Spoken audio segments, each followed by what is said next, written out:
Welcome to Give a Heck. I am your host, Dwight Heck, and for much of my life, lived my life in quiet desperation, wondering how I was going to pay the bills, take vacations, save for retirement, and one day wondering if I would get off the hamster wheel of life and have purpose. A life that most of society lives, which takes us to work, then home, then repeat, and pays us hopefully enough just to survive. The harsh truth that most live with more month than money and have no idea how to live life on purpose, not by accident. This ensures the mass majority are living not just financially broke, however emotionally and mentally as well due to financial pressures.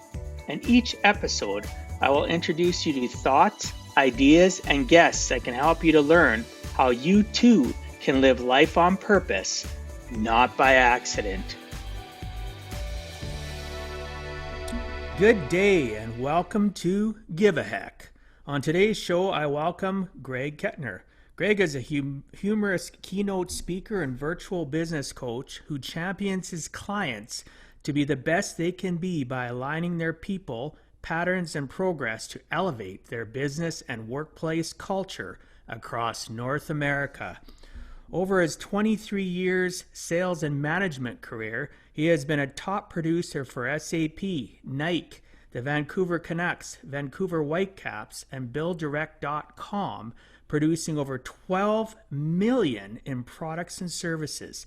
He also has shared stages with Robin Williams, Norm Macdonald, Jim Gaffigan, and others, making tens and thousands of people laugh across North America. In today's episode, Greg and I will be having a conversation on how humor plays such a vital role in our lives, how laughter is good for the soul and mind, how when we laugh it reduces stress and anxiety, increases our income, gives us promotions, and so many more positive benefits. And as Greg would say, with the invention of YouTube, it is now free. I'd like to welcome you to the show, Greg. Thanks so much for agreeing to come on and to share with us some of your life journey. Thanks, Dwight. It's good to be here. Good to see you again. Fantastic. Hang out with a fellow Canadian and Oiler Yes, fellow Canuck, right? Yeah. So Greg, and the reason I use this word origin is the fact that I'm a huge fan of Marvel and of the DC universe, and they always talk about, here they have this movie that talks about the origin, like how do Yeah. things get started. So tell me your origin story and what key things from your childhood to adulthood that led you to want to be a coach, consult, and help others using humor. Yeah, it's kind of a mismatch of everything. I'm a middle child, if you couldn't tell from before. But grew up in a great family. My dad was a medical doctor. My mom was a nurse.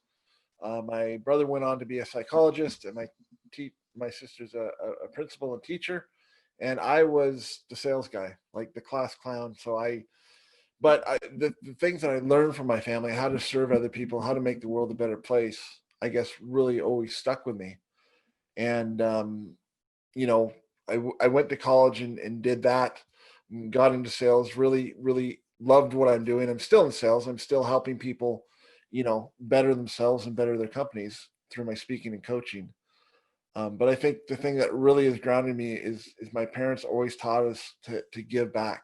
We're so blessed to live in North America, and I've got a house, over my head. Yeah, sure, it's COVID, but I've got a family who loves me. I've got income, and my gift is laughter and humor, and I've always been able to make people laugh and make them feel better about themselves. And so when I was able to combine the speaking and the coaching and the use of laughter and humor, it made perfect sense for me. Yeah, that the biggest thing that people don't do is laugh enough, and they don't Yeah. laugh enough at themselves. Even they take themselves too serious. Yeah. You know, I also know that laughter can be a healing thing. Humor can be a healing thing. I know you. I just recently found out. I didn't know prior. It's not really up on social media. You've had Yeah. health issues, right? Some pretty Yeah. severe health issues. Would you say that humor was valid in helping you through the healing process? Yeah, I would say so.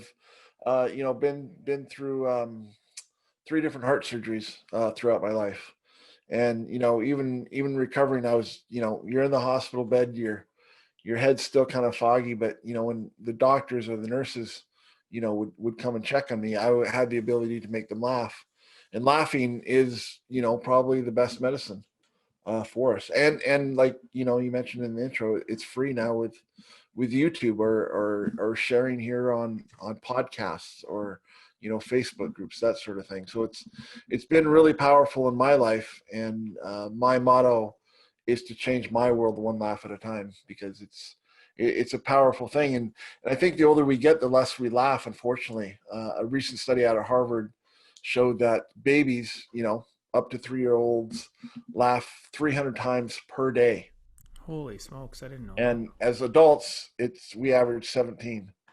So no wonder we're stressed. you know Everything is bearing down on us, and we forget to be intentional, we forget to laugh, which releases endorphins, and that's the happy drug that makes you feel a lot better. Yeah, when I think of humor, I think of when I smile and it starts into a chuckle or a laugh or a smirk. I think it's like a reset. It's like Yep. I always talk to people about you need to find something that's going to change your state. And, maybe that's a podcast, maybe it's whatever, you need to find something that's going to take you out of the doldrums or the place you're mentally caught at. And I think humor is one of the quickest ways for us to do a state change. Yeah. It's a reality check that we don't have to feel that way. And when we smile and do a belly laugh or whatever it is, it's a giant reset. So, people such as yourself going out and wanting to serve and help others, like you talked about your parents Yeah. encouraging that. Mine were the same way, right? Serve through kindness. And then now on top of that, if you can serve through kindness and make people chuckle, whether it's at your own, sometimes I make people laugh because I'm making fun of myself, and people go, "Why do you do that? That's kind of disparaging." Well, you know what? Because I don't have a problem with doing it, right? Yeah. If it's a problem, that's your problem. It's not Yeah. mine. Exactly. If I can make fun of my baldness, or whatever the case may be, and it makes people chuckle, good, right? Yeah. So yeah, humor is a huge reset for our days, and I didn't realize that study. Wow, like Yeah, no, it's and I mean, and studies go on, and the more research, and I've really found, through COVID, because I've always been Mr. Happy-go-lucky, positive guy. The sun's always shining on me, but there's been times during the last 8 months where I'm just like, wow, I just feel blah. And I'm midday, and I'm just like, okay, this isn't working, and I'll jump on YouTube and go watch a Brian Regan clip, or a Jim Jeffries, or a Nate Bargatze, and it gets me laughing. And like you just said, it's a reset for your mind. yeah, and And it's so if underutilized, though, eh? yeah, and whether it's in work, or with your family, if at home, if we've had a long stressful day, we'll sit down and watch a video together, right? Me and my wife, or the daughter as well too. She's a big Brian Regan fan. So we'll sit down after dinner, put on Brian Regan. It's family friendly and clean, and we find ourselves laughing or calling back bits from other specials that he has. So not only is it a mind reset for yourself, but for the people that you're with. It's kind of like the glue, right? It's a common denominator. I think comedy has changed so much from when I was a kid to today, in the fact that everybody's trying to be what they say in air quotes politically correct for those people that Yeah. are listening. You can't make fun of one another anymore. All of a sudden now you're a racist, or you're a misogynist, or Yeah. the list goes on. I think humor has gotten, or has been forced to become, very tame. I think some of the best comedy or best comedians in my lifetime stem from the 70s, 80s, and Yeah. somewhat into the 90s. And then all of a sudden, society just got uppity about everything. And, oh, you're personally attacking when you talk about humor, and it's bringing up a specific color or a race or gender. And, what's your take on that? I think it has too, but I think the whole world is, everybody's so, and I half jokingly say everybody has so many rights that nobody has rights anymore, right? Mm-hmm. Just because I I think something might be funny, that's not demeaning or tearing someone else down or even, self-deprecating humor. But people need to relax. These are jokes. Nobody's getting hurt. When I told my stepdaughter, she's 16, and I told her a dad joke. I said, "Where did the horse go when he got sick?" She's like, "I don't know." I said, "He went to the hospital." She gave me this huge groan, right? And then I was like, "No, I'm just kidding. He got shot." Right? Which is hilarious to me Yeah, because it's words, yeah. it's an idea in your head. But she's like, "Oh, the poor horse." And that's where her mind went to. And I think that's where a lot of people like, well, I find that offensive because a horse may have died in the story that you told. But everybody laughed when we heard it. And I laughed even more because it's such a horrible joke. But it makes me giggle, and that's just one example. But I think people, well, I'm offended because someone else is going to be offended. That's what I don't get, right? When people are like, oh, well, I have a friend that joke would offend. Well, he's being offended. I'm not offending my senses or who I'm talking to, right? So I Yeah. think we're all, Gotta relax. yeah, yeah, absolutely. That's a great Chillax, way. right? They gotta chillax And, and and, and this is life, and life is not perfect. There's going to be disagreements or whatnot. But even in a work environment, studies show that leaders are more, or people look up to leaders with a sense of humor, and it doesn't have to be jokes. It can just be situational comedy or physical comedy. If you go back and watch the Jim Carrey, right? Everybody knows him from Ace Ventura, Pet Detective. But you go back and you watch his physical comedy; it's absolutely hilarious. And half the time, he's not even saying anything, yeah, yeah. but it gets you into that spot. I was just, I'll have to send you the video, but I saw this stupid video on TikTok. It was these two guys, and they're playing AC/DC. One guy's playing AC/DC on the guitar, and he has this motorcycle helmet on, and his buddy is slapping his head with these pads, these paddles, to the drum beat. And it's absolutely crazy, but nobody got hurt. But it's just a unique way of looking at things. And I ran upstairs to my wife, right? Because we're both working from home. I'm like, look, give me 30 seconds. You have to watch this. She's like, well, I got to get this done. I'm like, 30 seconds. And we ended up watching it like 4 times, and we're just both Slapstick laughing, comedy. just Slapstick. laughing at the end. And again, it's that reset, right? We're at our computers all day long. We're humans. We weren't made to sit here. But if we can make somebody smile, take their mind off of what the work is, by the time we get back to work, we're going to be that much more productive because we had that 5 minute laugh break. And everybody's got a different level of what they think comedy should be. The family Yeah. friendly, then you got the air quotes again, you got the Yeah. racist jokes, you got sexual innuendo within comedy. And you know what?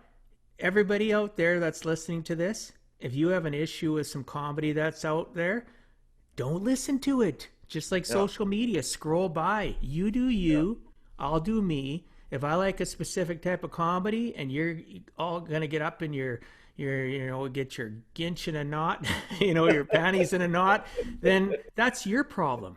Quit, There's a good Canadian right? word, Gitch. quit deflecting and changing things and making it me feel bad for what I like and what Yeah. others like is basically Yeah. Ginch, whatever. Yeah. Gonch, Ginch. Hey, Jim Carrey is a freaking Canadian too, eh? Yeah, absolutely. Out of Toronto. For one of the first times he went on stage, he got the hook from Mike Breslin. He's like, "You're not funny." You get off stage, and now he's making, 20 million, or was making $20 million a People movie. don't realize where the roots that comedy has in Canada.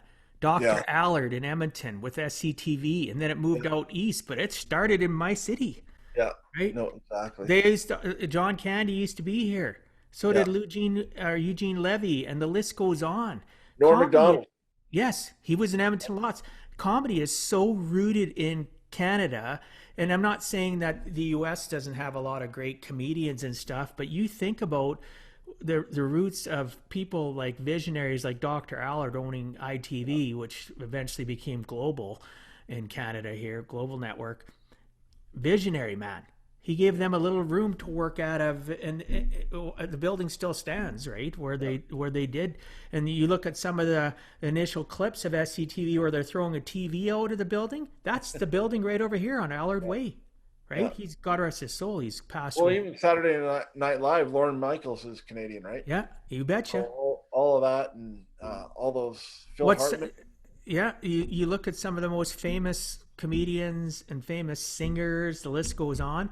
Canada is a melting pot of talent Yeah. when it comes to sports, when it comes to comedy, comes to music, comes to the arts, right? Thank goodness for, our brothers and sisters south of us, like you, Yeah. right? Even though you're not, you're still a Canadian, you live south of us, we get along. We all have connections, and we just got to accept each other and realize if we don't agree, we disagree, and we walk away, and we just quit getting up in people's grills and trying to Yeah. tell them what they should Absolutely. think is funny, or what they should enjoy for music, or what they should enjoy reading. I have an opinion, you have an opinion, just like we all have buttholes. Right? It is what it is. We got to live life, right? So can Yeah. you tell me one point in your life, like interject a story if you could, where humor has done great for others, not necessarily you, but your humor, or you experienced somebody else's humor that's totally radically changed somebody's world. Can you tell me a story like that? Yeah, absolutely. This was when I was doing stand up. So I've had, like you said, 23 years of sales, but I took about 5 years out and did stand up comedy. So I was touring across Canada with Yuck Yucks, as Yeah, a national yeah, chain across Canada and the U.S. But at the time, I was running a little room in Vancouver, and it was every Friday night, and I would usually MC the show. So I'd get up there, warm up the audience, tell them where the bathrooms are, the drinks, everything, how to act during the show, and then I just bring other comics up. Well, about 5 minutes into this show, uh, uh, in late walked a gentleman and what looked like to be his son, and they sat down right in the front row. So they're right in front of me, and immediately sat down and they crossed their arms. They were like this, and I'm like, that is not a good sign for a comedy club, right? So I just, I started to chat with them a little bit and said, hey, where are you from? They're like, oh, we're out of town. And I'm like, well, if you want, you can laugh once in a while. They're like, haha, whatever. So as the show went on, I'm like, hey, you guys got drinks, everything's fine. And just not in a joking way, but just, wanted to make them feel welcome and let them know, like, hey, everybody else is laughing. You can join whenever you want. And so afterwards, by the end of the show, they were laughing, and the headliner blew the roof off the room. So I went up to them afterwards, and I said, "Hey, thanks for coming to the show. I know you guys said you're out of town. Where are you from?" And they're actually from Calgary, but his wife had been in Vancouver General Hospital for the past 2 months because she was in hospice. She was dying from cancer, from breast cancer. And I said, "Oh, I'm so sorry to hear that." And he said, "Yeah, she passed away yesterday. And this is the first time since we found out that she's had cancer that my son and I have laughed." oh And wow. that just blew me away, right? Here's two random guys walking out. They were staying in the hotel, happened to hear the laughter and thought they'd come in, the day after that the kid's mom and his wife had passed away. And, after an hour of being in a comedy show, it was the first time that they hadn't thought about their mom or their wife, right? They were engaged in laughter with other people. There's about 30 other people in the room. And he said, you know what? Thank you so much. He goes, we'll probably never see each other again, but I'll never forget this night. I'm like, I will never forget this night, because I felt like that night I was trying to be up there to get laughs so people would laugh at me so I could feel good about myself. But that night I realized that when I tell jokes and I make people laugh, it's for them. And it kind of flipped my mind that night, and just the power of laughter, from dealing with such a loss to that, to laughing at jokes, about people on their ginch or, whatever it is. So, and there's many stories. I mean,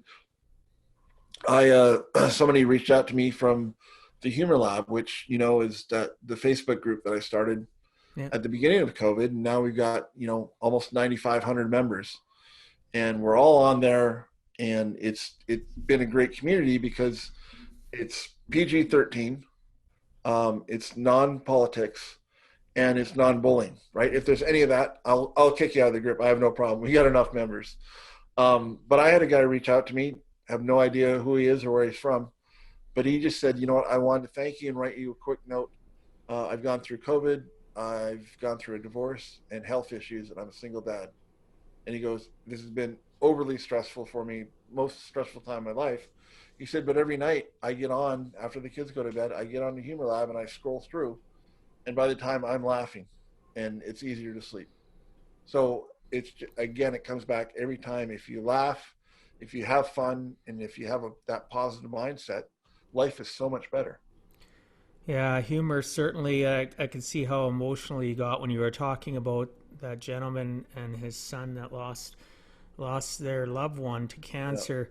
Um, yeah, humor connects us to the human quotient, the human emotion part of us that people don't realize. And really, at the end of the day, most people are looking to commiserate with somebody that's going through that or any form of trauma, like the gentleman you just mentioned that went through the divorce and single dad and COVID and everything else. Really, at the end of the day, we need to be, as a society, always looking to strive to uplift people, and absolutely. humor is such a great way to do it. I commend you.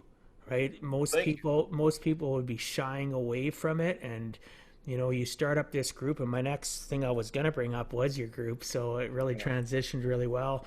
The Humor Lab itself, like when I looked last, it was at 9,200 members. Now you're telling me 9,500. Like, holy smokes, yeah, he's growing. And I remember when I first met you, I went and checked it out. It was a few thousand, and that was in yeah, the spring, and now like kaboom. yeah. You know, what made you decide to start the group? Like, what was your driving force behind it? Was it just because you were going through a slump and depression because of COVID? What Yeah, did you just all of a sudden have a light bulb moment? yeah, I guess I was, I went to a conference just before COVID ended, and the guy we both follow know, Jake Ballantyne, is a great guy, and he helps speakers, coaches, and authors better themselves and gain more business, more stage time, and more clients. And somebody talked about, well, why don't you start a group of something that you love to do during, because it was like literally days before. And me being a very extroverted, I'm not introverted at all. I hate, being in the house all day kind of thing. That's the thing I love about sales is every day I get to go out and talk to people, find out about their businesses, tell them a joke, make them laugh.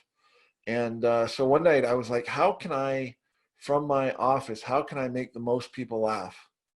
And then I said, well, let's start a group. And then I thought, well, what should I call it? And I'm like, well, let's make it a place where it's collaborative, not where it's just, I didn't want the group to be about me. I wanted to serve other people. And I think that's two things that I think have really helped the group is I made it about the members, not about me. I'm just the guy who boots people out or finds, funny cartoons or whatnot. Um, and the other thing is just it's making people laugh. Everybody can resonate. I haven't met anybody that doesn't like to laugh. Some people don't or won't. I mean, if you're, old school German, you probably don't laugh that much. I'm old Um, school. I'm German. My well, there heritage you is. go. My You're heritage is. old school. Yeah, I'm second generation Yeah, Canadian, eh? yeah, absolutely. Eh? Um, but there's just, I mean, it's a common thing. And when you laugh, I mean, there's so many benefits from lower stress to more productivity to weight loss. I don't know if you know this, but if you laugh for 15 minutes, a good belly laugh, it burns 30 calories. And Wow. then I kept on doing more research. And I found out that if you have 15 minutes of sex, it burns 50 calories. So that's And why then I'm I'm so like, oh. fat. Well, I was just going to say, if you combine the two, laughter and sex, then it burns about 300 calories because you're running away. Yeah, but when You're getting, it's your partner and they're laughing and they're pointing, that doesn't make you lose weight. it's a win-win. It's a win-win. But I mean, just stuff, just just laughing. It's just good for the soul, and like I think you said it perfectly. When it comes back, it's that reset, right? You're having a crappy day. You're stressed out. You're late for picking up the kid, and dinner's not ready. But if you can take 5 minutes out, be intentional, have a good laugh, whatever your form of humor is, right? I mean, you might like puns, or you might like gifs or TikTok or whatever. I'm not saying that it has to be strictly stand-up comedy, but whatever frees up your mind is works. Well, society talks about how, and it's true though, how when you are physically, you go out and you're physical and you work and you are, you're physically active doing anything. But let's say Yeah, maybe you're a gym rat and you like going to the gym or you work out at home or whatever, that it creates positive endorphins in our brain. Well, guess what? Laughter does just as, yeah, it's actually quicker and yeah, less painful. yeah. Yeah, Right? and it connects people, and the story I like to share with people as well too. Robin Williams, probably one of my all-time favorite comedians. Rest in peace. He passed away, 3.5 years ago, I guess now. Yeah. He took his own life. He was having some medical issues and whatnot. But that's another thing. We can talk for hours about mental health and how much laughing and positive mindset works with mental health. But the two times that I met him on it was back-to-back nights. And he was such a gentleman, and he was so caring and so giving. Here's the best comedian in the world, and he didn't have he everywhere he goes. He's Robin Williams. People will pay money to see him, to be with him. If you're a corporation and you hire him, it's 200 grand, yeah, at the time to watch Robin Williams. But I was doing a show at the Urban Well in Vancouver. It was an early show.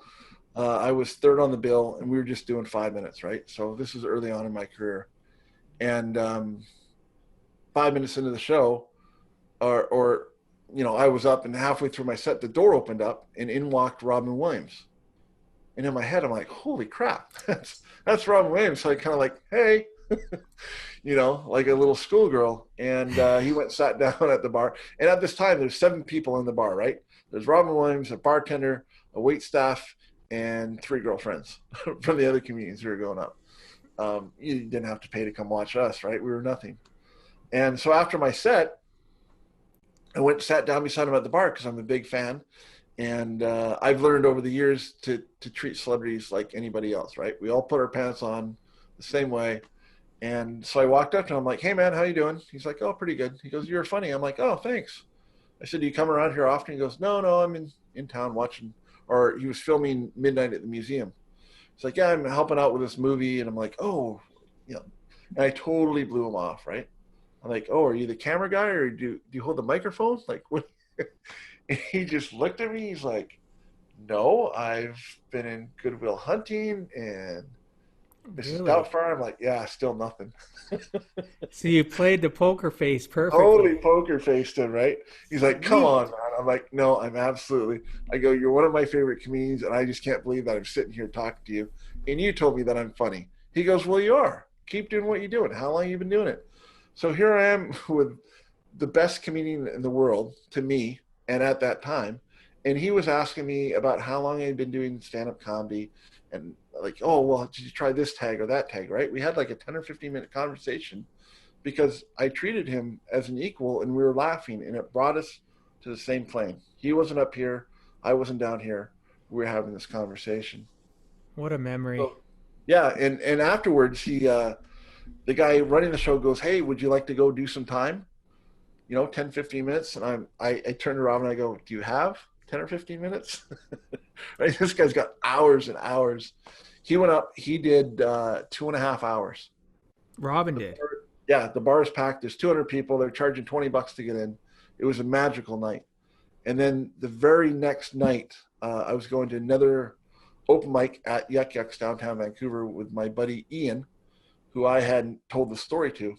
And just as we're walking into the club, about 100 feet away, he starts elbowing me. He's like, "Dude, Robin Williams." And I looked up, and I just like, "Hey, Robin." And Robin's like, "Hey, Greg, how's it going?" And Ian Sweet. almost crapped himself, right? Because he had no idea. So here he is again. He remembered who I was. He wanted me to make me feel good. He knows who he is, right? Of But again, course you do. so the 3 of us were laughing and having conversation. And Rob's like, "Hey, do you think I could get some stage time?" And I said, "Well, yeah, sure, we'll ask." He said, "But when he asks, don't tell him it's Robin Williams." He goes, "I want you guys to look like the heroes." He goes, "Just go in there, say, 'Hey, we got a buddy from out of town. He does some stand-up comedy. His name's Robin. Can you get a spot? And and so he went in and he went up. He did another half hour at this other show too. But just the way he came into the green room, and he wasn't Robin Williams, the most famous comedian ever. He was Ian and my buddy for that night. He's like, "Oh yeah, no, I met Greg last night," and blah blah blah. And he made it all about us. And that's one thing that I'll never forget as well too, is how you make other people feel when you're at a certain level, whether you're up here or mid or down. Right? It's always about making people laugh, making people happy, and treating people as equals. And I think if we all did that, we'd have less strife in our world. Well, he was always serving others, right? He was always serving and thinking about others. And I remember reading stories about Robin and when they recorded Mork and Mindy and Yeah, how he was a character. He was, what do they call it, a character actor? He didn't read off a script. He was yeah, just Robin Williams, man. He started yakking at him and he had no problems communicating and speaking to the human condition of wanting to make people laugh, happy, comfortable. And it's so sad, the tragedy of him taking his life and people out not realizing to the extent of how bad it was for him, but he left a lasting legacy. And you sharing that story, and now that it's on the podcast, and I've heard you and I've talked about it before, and you've yeah, probably told other people, it's going to continue to propagate. And that memory is priceless, yeah, absolutely priceless. Good. Thank you for sharing that. yeah, I was so hoping you were going to share that. yeah. Not because the listeners need to hear it, just because I enjoyed hearing you tell me it one other time. And I can't remember, maybe it was in our group in the speakers, authors, and coaches or whatever, but it was, thank you so much. That'll be something that'll, you'll live with right till the day you pass. And it's great conversation to uplift people too. So by sharing that story, you're serving others how Robin served you and Yeah, lifted no, you and up. it's passing it on, right? I'm doing all I can, and I'm a big um our family has gone through my stepdaughter lost her father to suicide a couple years ago, right? I'm sorry to And I hear that. really didn't know what that meant, so I've gotten involved now, part of a group here in my own hometown called Men in the Middle, and it's just dudes hanging out with other dudes, asking them, it's not a tough question. We think it is growing up because let's not talk about suicide. That happened. Let's put it over here. But if we talk to dudes, like how's your life? Like I could, call you up and Dwight, how's your mental health? How are you doing? How are the kids? Work and everything. And it's just talking to people and saying, hey, I'm another dude. I go through the same stresses, and I'm not an expert on mental health, but I know how to have a conversation, how to be empathetic and say, hey, if you are struggling, let's get you some help. Let's get you talking to professionals so you can. And so that conversation with Robin, 8 years ago, and then going through what I'm doing now, I'm very passionate about calling up my buddies, or I'll text them, I'll send them a funny meme, but at the same time, I'll ask them, how are you doing? I haven't heard from you for a while. You hanging in there, doing okay, especially during COVID, right? Oh, And of course. and just in taking care of each other, being kind, having a good laugh. It's what is going to make the world a better place. I firmly believe that. And again, thank you. I've said it already, but thank you for just being who you are. Be willing to be vulnerable. That's another thing. There's so Yeah, many of us that have gone through trials and tribulations and maybe thought of suicide or have mental health issues, and we feel trapped and alone. And really, we're not, but the people around yeah, us are too scared to ask because they really don't want to hear the answer. yeah, And why don't we want to hear the answer? Because nobody's prepared us to deal with that answer, yeah, right? So, congratulations. And that's another reason, and this isn't a plug for me, but that's why I woke up one day and, through the pandemic and decided to rebrand myself. And I wanted to take my message globally, not just Edmonton and Alberta, BC. I wanted yeah, to take it Canada wide, US, globally, that, what? Somebody gives a heck about you. yeah, And I wanted to absolutely. bring on inspiring, encouraging guests and people that are unique and pivoting and can share that message and give one, even if there's only one listener right now that hears your message, Greg, Yeah, absolutely. you're done. You've done you one person. And that's what life's about, right? Because I've had to go through it with my family and my daughter, and yeah, people think it's tough questions to ask, and people have had thoughts of suicide, have struggled with depression, whatnot. But if we talk about it and we get help, if we go to a counselor, they're the medical experts. I'm not. But if anybody's listening to the podcast and you're like, I need someone to talk to. I mean, call me or call Dwight. Or you can DM even me, yeah. you can text HEAL to 741-741, and someone will get on the phone with you and have a text message with you. But it's so it's so it's so heavy right now at times, with COVID, Yeah. and talking about it, or sharing a laugh, can do so much for the person who's sharing the laughter and the person who's receiving the laughter. It's kind of symbiotic, works both ways. Right. And myself, my listeners know that I'm a practicing Christian, right? Yeah, And I believe in God, and I believe that things happen um, for us, not to us.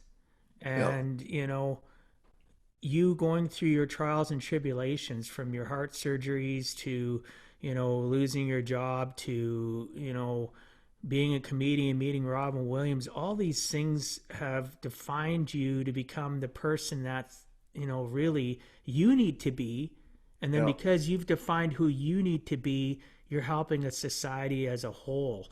And kudos to you. You're changing people's lives one laugh at a yeah. time, Well, one thanks. serious moment at a time, because you Yeah, can still be as serious, Greg, and bring it yeah, back to comedy. And that's such a great trait. Good for you. yeah.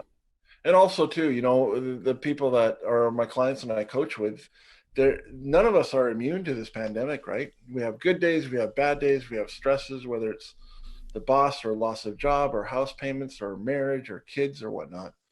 And so I help them through this journey because I've gone through it myself too, right? With laughter and however I can. But it's one vehicle to how to serve other people and make the world a happier place, because there's enough negativity, right? That's easy to produce. But Yeah, I'm there's on a too mission to much. get more positive, more fun. Let's enjoy life. Have you found Real your truth. associations have changed a lot since the pandemic started? Yeah, yeah. I mean, I talk to you on a semi-regular basis, and there's three or four other people, but it's like-minded. And I was telling one of my clients um, last week. They were saying, "Well, I'm just, I'm stuck in my home office, and I'm not able to see my friends and stuff." And I said, "Well, here's what I've done. I found different buddies that I can talk to. Like Jeff is my tragically hip buddy, right? So in tragically hip, if you don't know." Don't say anything, Dwight, because you're not a big fan. Well, no, I like the music. I'm not a Kool-Aid drinker, Yeah, tragically. you're not like me. But so Jeff is my tragically hip fan, right? And the lead singer passed away, for those of you who don't know, a couple years ago from a brain tumor. Yeah. But if I'm listening to tragically hip and I'm feeling melancholy or whatnot, I'll text something to Jeff. I'll do that. I've got a hockey buddy, right? I've got a speaking buddy, another guy named Jeff. I've got you, Dwight, when I want to talk to the Oilers. I'll give you up and like, hey, what's going on with the Oilers? Because you live there. What's the inside scoop? Yeah. That kind of stuff. So I've got 4 or 5 friends now that I call on a weekly basis when I need to talk to them about something other than work, something other than my marriage, something other than my kid, stuff Yeah. that interests me. I've got a golf buddy, Kelsey. I'm looking for a new putter. So I texted Kelsey. I know he's busy. I'm like, hey, dude, where do you get the discount golf stuff? So he sent me the website. So I've got the stuff that I like to do. I've got friends that I can reach out to and have that conversation, whether it's sports or about parenting or about marriage or about speaking or coaching. So that's just one way where we can, free our minds from this pandemic. Going, oh, hey, I've got a call scheduled this week with so and so. You've created lifelines for yourself. Yeah, yeah, Perfect. And that's awesome, right? You should have lifelines, yeah, and yeah, it's of course I'm an Oilers fan. Today I was listening to them interview Wayne Gretzky on the loss of Joey Moss. I don't know yeah. I if you heard knew about that. that. Yeah, terrible, but also very uplifting, very positive. But yeah, you know, you got to have those life connections. And at the end of the day, you really know who's part of your tribe. Yeah. Like if you honestly, now that you and I have connected more prior to this, like we've got Yeah. and we've talked and had video chats and stuff, and you had me on the Humor Lab, which I really appreciated that. You know, if you needed me, I'd no problems, right? It doesn't even have to be about sports, but Yeah. sometimes it's just learning to listen, and that Yeah. person just needs to vent, or they need to just you know, I tell people if you're having a troubled day, I've got a point in my life where I trap it into what's called a 3 hour window. If I Yeah. know I'm working and I'm at my house and I'm all of a sudden I've got a bad email or I've dealt with a client that just, you know, I'm having a hard time shaking it and I Yeah. don't know what to do to change my state, I'll shut everything down and I go sit on my couch. My little dog comes over. I put the heating pad on because I have health issues with my back, and I'll lay back in the recliner and I'll just shut out the world. Yeah. I give myself a 3 hour window. Why? I might fall asleep, might have a nap, right? And I wake up or I'll lay there. Sometimes it's only 20 minutes, half hour, an hour, and all of a sudden I'll just I become too analytical. So I try to shut my brain down and Yeah. I'll put a podcast on sitting beside me. Maybe it's comedy or whatever the case may be, music.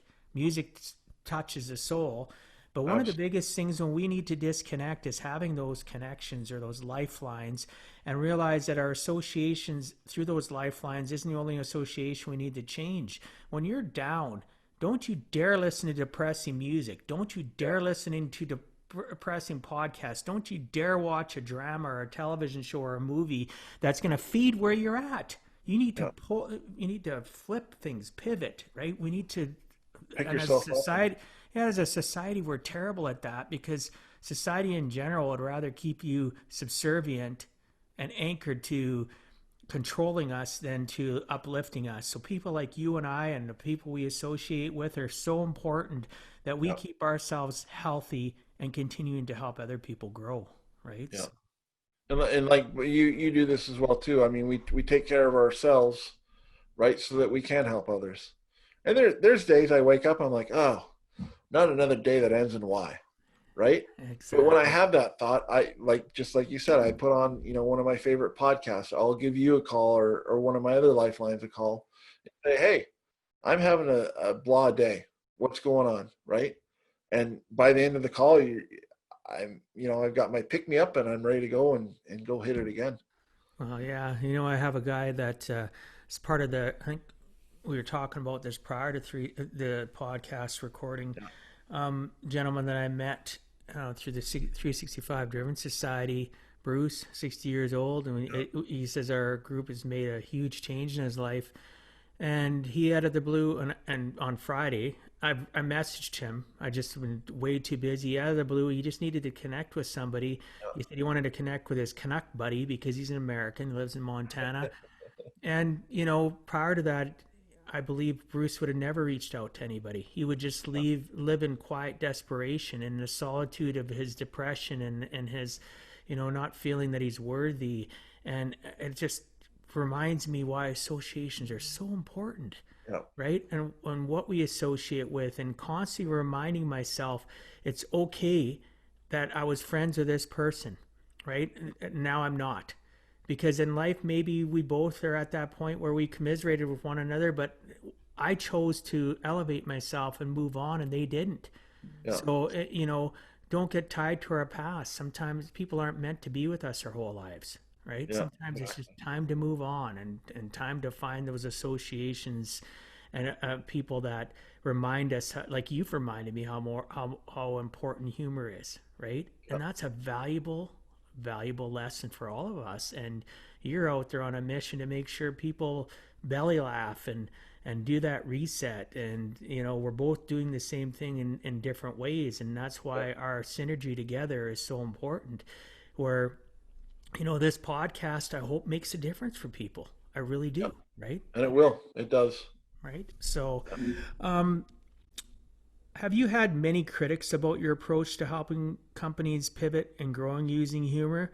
And if so, how have you dealt with critics in regards to what you've been doing? Uh, I not really critics. Sometimes when I'm talking to people, they're like, "Well, it is 2020, and everybody has to be so you know HR friendly." It's a good way to put it, right? And there is a fine line, but I mean, I do shows for corporations, Christmas parties, 45 minutes of just stuff from my life, telling the Robin Williams story, telling different stories. So some people kind of, well, we don't know if we want, someone who used to do stand up comedy to come and talk to us, right? But once they see and we have a conversation about what I talk about, but there's people even on the Humor Lab, as far as critics, people say, "Well, why can't I post whatever I want? You're taking away my freedom of speech." I'm like, "No, this is my page. Like, if you come into my house, I can say, 'Hey, please take your shoes off.' That's a rule in my house." And that's just the same thing on on Humor Lab on the Facebook group. I don't want people that are going to be negative. I don't want people that are bullying or putting other people down, or racist posts or sexist posts, right? So yeah, I've learned to just blow it off and, like, you know what, that is them. They're the ones who are upset. They're the ones who are critical. They're the ones who are negative. I'm trying to do a good thing, and if that person doesn't want to be a part, I'm sorry. I'm not going to hate you, but start your own group and have your three friends that are negative. I don't know, does that answer the question? Oh yeah, absolutely. Okay. So, what would you say in your life are some things that you wish you had done better on the road to where you're currently at right now? um I've had a great life. I think I wish I would have done stand-up comedy a lot earlier, and then which morphed, because I did stand-up comedy for 6 years, and I tell people it took me 6 years to figure out I liked money more than stand-up. So I wish I would have learned that lesson early on. But I got dared in my late 30s to go up on a stage, and it all started from there. And now I'm speaking internationally to people and telling my story, and how laughter is the greatest thing ever, and it's free, right? So I wish I would have started what I'm doing now earlier. But life is a journey. I don't have any regrets, right? Well, I've that's good. I've done sales. I've done a lot of things. I've met a lot of great people. So I'm very happy where I'm at now. But yeah, I wish I would have started earlier. Yeah, there's that's at least you have you're self aware of that, right? Yeah. And it doesn't become a regret. Lastly, you're a fellow Canuck and hockey fan. I know many critics of people who enjoy sports as they say it as a waste of time. I personally believe sports is an escape like humor from the seriousness of life. I would love your take on how maybe a person could tie sports and humor together if that is at all possible. I know bloopers are one current way they tie together, but do you think there's any other way that we could tie sports and humor together? Yeah. If you cheer for the Leafs, that's a lot of laughter. Or Calgary, or Oh, that's whatever. awesome. and, That is and a I've got a priceless couple. response. Priceless. I love it. For all you Toronto fans, we're not against you. No. We just feel sorry for you. Listen, Gord Downey spoke about you and sung about you in a song with the Tragically Hip, Yeah. and you're still stuck in that rut. Get the hell out Yeah. of it. Yeah. The last goal he ever scored. Won the Yeah, Leaf Cup. yeah, But yeah, yeah, yeah, no, yeah. but You the know, old joke go. I've got a couple of Calgary, serious Calgary Flame fans, and I always say, what's the difference between the Flames and a bra? And the difference is a bra has two cups. So feel free to use love it. that one. Right? Love it. Well, you know what? The whole world's gonna. Well, any of those cultured people that listen to Yeah. good podcasts are gonna hear it. Relax your shoulders and laugh with us. But yeah, no, Yeah. I think it's like anything else in life, Dwight. I mean, a waste of time. If you're 24/7 in the sports, and your marriage is suffering, or your kids are suffering, or your job is suffering, that's one thing. But going to a sporting event, some of the best times I've had with friends at a sporting event. You have a couple beers, you're laughing, joking, watching a great game, and it takes you away from everything else too, right? So I think it's about balance. But definitely, if Great, great sports is your answer. thing, or maybe it's Broadway, or gardening, or mountain biking, whatever it is. It, I've within I've reason, though, is what you're saying, right? Yeah, Yeah, Make sure yeah, that you're not have that addicted balance. to it and that your other aspects of your life are suffering, right? Yeah. Yeah, that's so true. So, Greg, if you had to give our listeners one last closing message, what would you tell them in regards to giving a heck and never giving up? I would say go for your dreams like you and I have. I mean, it took us later on in life to figure out where we're headed, but go for do what you need to do. Don't let the outside influences, your family, your friends or whatnot. They're good guides for us, I think, but be true to your heart and be intentional. Laugh every day. If How much better would our lives be if we got up and laughed, for 5 minutes instead of had a coffee? So I know I'm beating this like a dead horse, but laughter is the best medicine unless you have diarrhea. Yeah, It's not exactly. even the top five at A that point. little bit of Imodium or Pepto Yeah. or something, right? Yeah, no, live your dream one day at a time, and surround people like you and I have with people who are like-minded, want to make the world a better place, want to be more positive and have more fun. Yeah, I know my last, I've lived the first half of my life. I'm in the second half of my life, and associations and are so important, right? It's just Yeah. the more I get older, the less the easier it is to get rid of the dead weight, the people that are an anchor over my shoulder, always trying to drag me back to their misery, Yeah. right? Yeah. So, well, our time is almost up, and I want to respect our listeners and your time. However, before we end, can you please tell the listeners what is the best way to reach you? Probably the best way is just my website at gregkettner.com. And it's GregKettner. Same on all social media platforms. Or, if anybody is struggling and they want to learn more about how to laugh, or, want to reach out and hear more about my story, about what our family's gone through around suicide, happy to have a call. My number is 509-730-3888. Wow. Yeah. Kudos to you for sharing your phone number. A lot of people wouldn't, put themselves out there like that. Good Yeah. for you. And my addition to that would be to check out the Humor Lab. You Yeah. know, put in a click on Facebook. You got to be approved, but that's okay, right? Yeah. Go check it out. I certainly need to spend more time in there, and put it into a part of a structure of my day and part of my gratitude in the morning. I agree with you. Laughter in the morning. I do gratitude exercises. So, Yeah. when I'm having my first cup of coffee, Yeah. and before I start emails and stuff, I'm going to start going on the Humor Lab. That's my Yeah. promise and commitment to you, because of all the hard work and effort that you put into that. You deserve that. I deserve that, Yeah. right? Absolutely. Well, thanks, Dwight. I appreciate it. Yeah, absolutely. So thanks so much for being on Give a Heck. Greg, I appreciate your time and sharing some of your experience so that others too can learn it is never too late to give a heck. Have a great day, and we'll talk to you soon. All right. Thanks again, Dwight. God bless, brother. Thank you for taking time out of your day and listening to Give a Heck. If you find value, I'd appreciate you sharing with your friends and family so they too can learn how to live life on purpose, not by accident. So you do not miss the next episode, please subscribe on your favorite podcast platform, and please also post a review. I look forward to reading your comments. This has been Dwight Heck. If you want to check out other podcast episodes or today's show notes, please check out my website, giveaheck.com. And until next time, together let us all strive to give a heck.